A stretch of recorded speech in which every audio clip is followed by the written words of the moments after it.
బిడ్డలారా, లోకరక్షకుడైన యేసుక్రీస్తుని నామమున మీ అందరికీ మా వందనములు.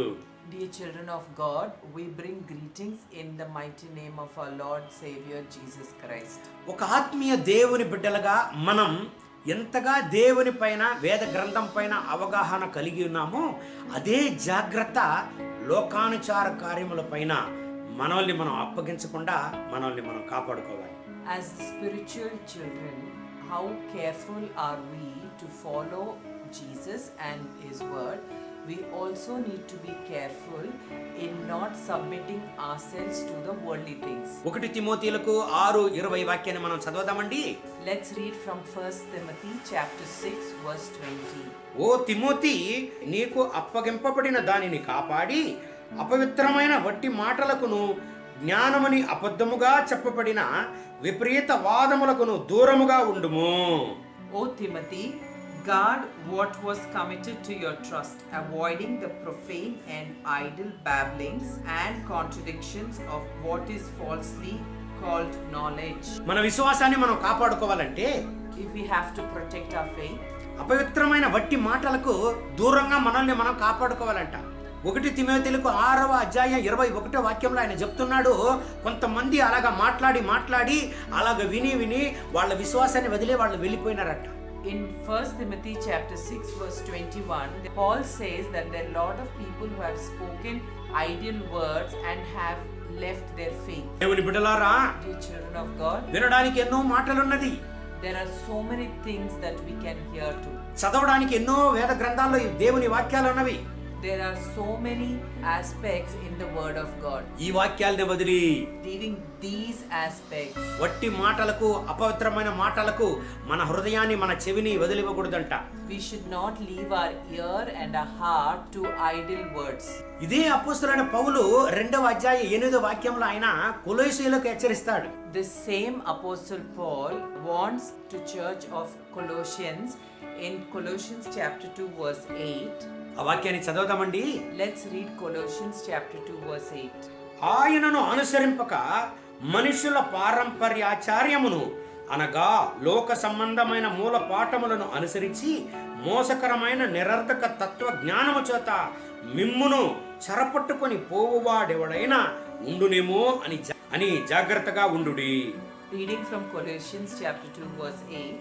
Beware lest anyone cheat you through philosophy and empty deceit, according to the tradition of men, according to the basic principles of the world, and not according to Christ. దేవుని లేని తత్వ జ్ఞానానికి జాగ్రత్తగా ఉండాలంట. We should be careful about not knowing Christ. దేవుడు ఉంటేనే అది జ్ఞానం. Only if God is there, it is knowledge. ఎందుకంటే ప్రభు అయిన యేసుక్రీస్తే పరలోకానికి మార్గమై ఉన్నాడు. Because only Christ Jesus is the way to heaven. అపోస్తలుడైన పౌలు కొలొస్సీయులకు ఇక్కడ చెప్పిస్తున్నాడు, Apostle Paul is telling to the church of Colossians, లోక తత్వ జ్ఞానములకు జాగ్రత్తగా ఉండుడి.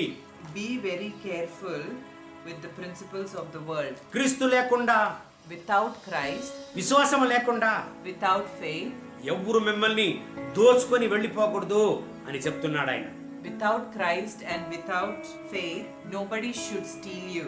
దేవుడు లేకుండా, క్రీస్తు లేకుండా ఎవరు మిమ్మల్ని చెరపట్టుకొని వెళ్ళిపోకూడదు అని పౌలు ఇక్కడ హెచ్చరిస్తున్నాడు.